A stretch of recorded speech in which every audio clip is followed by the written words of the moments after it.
হাইকোর্টের নিষেধাজ্ঞার প্রতিবাদে রাজধানীর দয়াগঞ্জ মোড়ে অবরোধ করে বিক্ষোভ করেছে ব্যাটারি চালিত রিকশা চালকরা। প্রায় 2.5 ঘন্টা রাস্তা অবরোধ করে রাখে তারা। তাদের দাবি, বিকল্প ব্যবস্থা না করে এই রিকশা বন্ধ করা যাবে না। লাখ লাখ রিকশা শ্রমিক আর মেরামত শ্রমিকরা এতে কাজ হারাবে বলেও শঙ্কা তাদের। অবিলম্বে এই সিদ্ধান্ত বাতিল চেয়ে রাস্তা অবরোধ করে বিক্ষুব্ধ শ্রমিকরা। এ সময় পুলিশ এসে তাদের সরে যাওয়ার অনুরোধ করলে পুলিশের সাথে বাকবিতণ্ডা শুরু হয় বিক্ষোভকারীদের। এক পর্যায়ে শ্রমিকদের সাথে পুলিশের সংঘর্ষের ঘটনা ঘটে।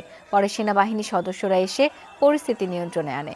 2.5 ঘন্টা পর স্বাভাবিক হয় যান চলাচল। এদিকে রাজধানীর আগারগাঁও এলাকায় রাস্তা অবরোধ করে বিক্ষোভ করছে ব্যাটারি চালিত রিকশা চালকরা।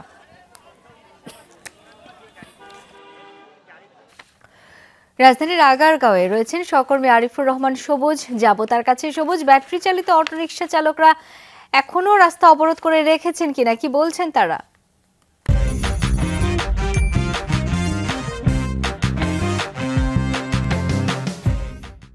এর আগের ঘন্টায় নির্বাচন কমিশনের যে ভবনটি রয়েছে, নির্বাচন কমিশনের ভবনের যে 4 রাস্তার মোড়টি, সেখানে অবস্থান নিয়েছিল।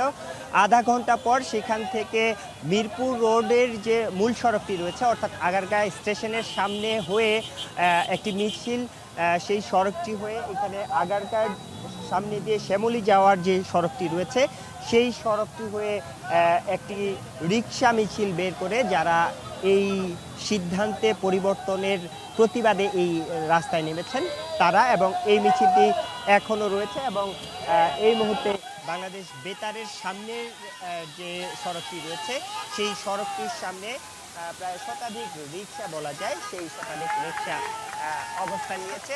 তারা কিছুক্ষণ পর পর আসলে থামছে, আবার সামনের দিকে এগোনোর চেষ্টা করছে, এবং এই থেমে যাওয়ার কারণে এই রাস্তাটি পুরোপুরি বন্ধ করে রাখার কারণে পেছনের যে যানবাহনগুলো আপনি নিশ্চয়ই দেখতে পাচ্ছেন, শত শত যানবাহন কিন্তু আটকা পড়েছে।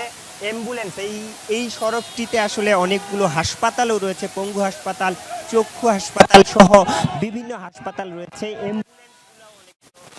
আটকে গিয়েছে, যদিও অ্যাম্বুলেন্সগুলোকে যাওয়ার পথ করে দেওয়া হয়েছে। এক পাশে সড়কটি এক লেন আসলে যানবাহন চলাচলের জন্য এই মুহূর্তে ছেড়ে দেওয়া হয়েছে, কিন্তু তারপরেও দীর্ঘ একটি যানজট পেছনে তৈরি হয়েছে।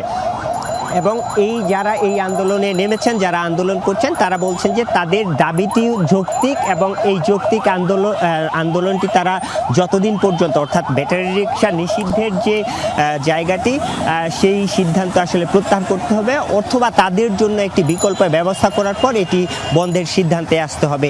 যতদিন পর্যন্ত এই সিদ্ধান্তটি পরিবর্তন করা হবে না বা বিকল্প ব্যবস্থা করা হবে না, ততদিন পর্যন্ত তাদের এই আন্দোলন চলতেই থাকবে। এবং আগামীকালকে তারা আগারগাঁওয়ে অবস্থান কর্মসূচি, সকাল 9টার দিকে আগারগাঁওয়ে অবস্থান কর্মসূচির ঘোষণাও করেছেন। এবং যদিও এটা সাংগঠনিকভাবে না, বিচ্ছিন্নভাবে এখানে যারা আছেন তারা বলছেন যে কালকে 9টার দিকে তারা এই আগারগাঁওয়ের সামনে আবারও অবস্থান নেবেন। আচ্ছা, সবুজ, অনেক ধন্যবাদ।